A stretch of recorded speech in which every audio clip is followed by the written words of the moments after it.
नमस्कार दोस्तों, स्वागत है आप सभी दर्शकों का वेदर अलर्ट इन्फॉर्मेशन में। दक्षिण पश्चिम मानसून देश के उत्तर भारत के लगभग तमाम इलाकों से वापसी कर चुका है और आप देख भी सकते हैं कि जो हवाएं का जो दिशा है यानी जो विंड पैटर्न है वो चेंज हो गया है और इस समय नॉर्थ वेस्टर्ली विंड उत्तर भारत के तमाम इलाकों पर चलने लगी है। इस समय हम आपको ये जो हवाओं का ग्राफ दिखा रहे हैं ये लगभग 1500 मीटर की ऊंचाई पर है, यानी 1500 मीटर की ऊंचाई पर जो विंड है वो लगभग यहाँ पर आप देखेंगे कि एक एंटी साइक्लोन बना हुआ है और इसकी वजह से जो हवाएं है वे लगातार क्लॉकवाइज इस तरीके से घूम रही है, जिससे कि इन भागों पर मौसम बिल्कुल साफ बना हुआ है। इसी वजह से जो क्या होगा कि देश के उत्तर भारत के तमाम इलाकों पर दिन में तो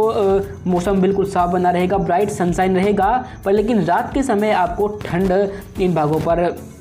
महसूस की जाएगी। बाकी आप देख सकते हैं यदि देश के अन्य इलाकों पर भी, खासतौर पर पूर्वी भारत और साथ ही पूर्वोत्तर भारत के इलाकों पर अभी जो मॉइस्चर वाली हवाएं चल रही है बंगाल की खाड़ी से, जिससे कि इन भागों पर कुछ वेदर एक्टिविटी आपको देखने को मिल सकती है।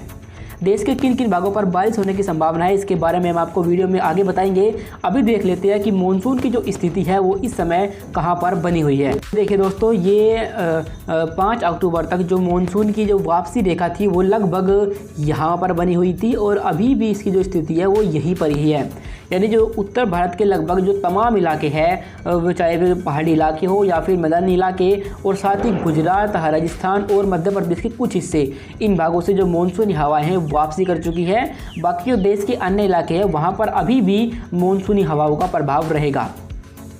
जो नॉर्मल डेट होती है मानसून वापसी की वो लगभग 15 अक्टूबर होती है, यानी 15 अक्टूबर तक मानसून देश के लगभग तमाम इलाकों से वापसी कर जाता है और साथ ही उसी के साथ लगभग 20 अक्टूबर के आसपास दक्षिण भारत के इलाकों पर मिनी मानसून यानी उत्तर पूर्वी मानसून का आगाज़ होता है। इस समय हम आपको बता दें कि अगले 2 से 3 दिनों के दौरान मानसून के वापसी की जो स्थिति रहेगी वो अनुकूल रहेगी और संभावना है कि ये जल्द ही बिहार, साथ ही झारखंड और पश्चिम बंगाल के कुछ इलाके और मध्य प्रदेश के लगभग तमाम हिस्से और साथ ही कुछ मध्य महाराष्ट्र के इलाके, इन भागों से वापसी कर जाएगा और यहाँ से मानसूनी बारिश अब खत्म हो जाएगी। आइए अब जानते हैं विस्तार के साथ कि इस समय कहाँ पर बारिश होने की संभावना बनी हुई है। तो देखिए, आज 7 अक्टूबर हो चुका है और देखिए 7 अक्टूबर को एक कमज़ोर WD है जो इस समय जम्मू कश्मीर के पास हमें आता दिखाई दे रहा है, जो इस वक्त पाकिस्तान और जम्मू कश्मीर के पास है। और साथ ही इसका एक प्रेरित सर्कुलेशन भी है जो यहाँ पर सेंट्रल पाकिस्तान के ऊपर बना हुआ है। हालांकि सिस्टम अभी कमज़ोर है और ये ज़्यादा कोई अपना प्रभाव नहीं दिखाने वाला। फिलहाल हम शुरुआत करेंगे दक्षिण भारत के राज्यों से। इस समय आप देख सकते हैं कि दक्षिण भारत के एक बड़े इलाके पर इस समय जो बारिश की जो गतिविधियां हैं वो काफ़ी इंटेंस है, क्योंकि यहाँ पर एक लो प्रेशर एरिया बनने की संभावना है जो लगभग यहाँ पर बनेगा और इसकी वजह से जो दक्षिण भारत के इलाके रहेंगे इन भागों को ये सिस्टम प्रभावित करेगा। अभी फ़िलहाल यहाँ पर एक सर्कुलेशन बना हुआ है जो इस तरीके से हवाओं को एंटी क्लॉकवाइज घुमा रहा है। ये हवाएं आकर के ऐसे इसके आसपास घूम रही हैं, जिससे कि दक्षिण भारत के इलाकों पर जो बारिश रहेगी वो बढ़ेगी और इन भागों पर खास तौर पर केरल, साथ ही कुछ तमिलनाडु के इलाके और तटीय कर्नाटक, इन भागों पर कई स्थानों पर मध्यम से भारी बारिश आपको आज देखने को मिल सकती है।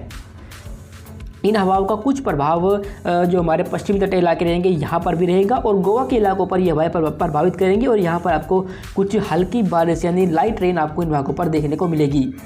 बाकी आप देख सकते हैं कि अभी भी जो हवाएं हैं वो लगभग इस तरीके से यहाँ से आकर के इस तरीके से घूम रही है, जिससे कि जो हमारे आंध्र प्रदेश और उड़ीसा के इलाके रहेंगे इन भागों पर मॉइस्चर पहुँचेगा और इन भागों पर आपको कुछ बारिश आज देखने को मिल सकती है। साथ ही ये हवाएं यहाँ से ऐसे भी घूम रही है जिसकी वजह से जो पूर्वोत्तर भारत के इलाके रहेंगे इन भागों पर जो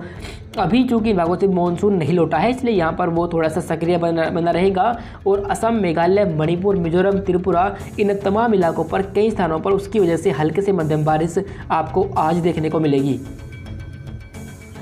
उत्तर भारत के में जो जम्मू कश्मीर के जो पश्चिमी इलाके रहेंगे इन भागों को ये WD अफेक्ट करेगा और यहाँ पर आपको हल्की बारिश इसकी वजह से देखने को मिल सकती है।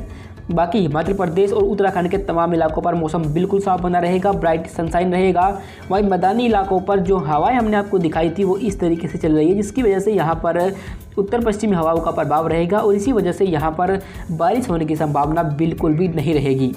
पंजाब, हरियाणा, दिल्ली, उत्तर प्रदेश के तमाम इलाके, यहाँ तक कि बिहार, राजस्थान, गुजरात और मध्य प्रदेश, इन भागों को ये हवाएं अफेक्ट करेंगी और इन भागों पर मौसम बिल्कुल साफ़ इन हवाओं की वजह से हो जाएगा,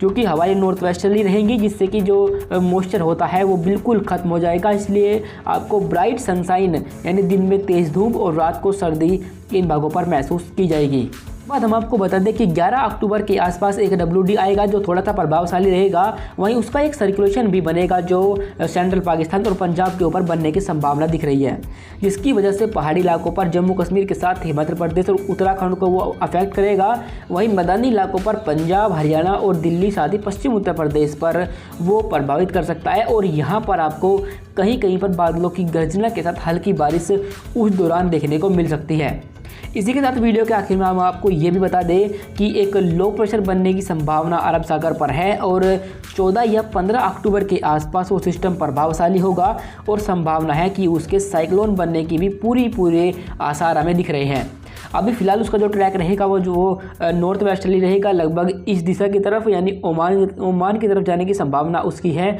और अगर वो रिकर्व करता है गुजरात की तरफ तो उसकी वजह से गुजरात के इलाकों पर भारी बौछारें और साथ ही साथ भीषण तूफ़ानी हवाएं इन भागों को प्रभावित कर सकती है। पर आपको बता दें कि जो नॉर्मल फेनोमेना होता है वो नॉर्थ वेस्ट होता है और रिकर्व करने की जो संभावना होती है साइक्लोन की वो 10 में से 1 या 2 ही ऐसे साइक्लोन होते हैं जो रिकर्व करते हैं। फिलहाल उसके बारे में अभी बताना जल्दबाजी है, क्योंकि अभी 14 या 15 अक्टूबर आने में ये लगभग 1 सप्ताह का समय है और इतने में जो फोरकास्ट होता है उसमें चेंजेस होते रहते हैं। फिलहाल हम उस पर नज़र बनाए रखेंगे और आपको लगातार उसके बारे में अपडेट करते रहेंगे, यानी वो किस दिशा में जाएगा, उसकी क्या इंटेंसिटी होने वाली है, इसके बारे में भी हम आपको लगातार अपडेट करेंगे। अभी फ़िलहाल के लिए इस वेदर रिपोर्ट में अभी के लिए बस इतना ही। धन्यवाद।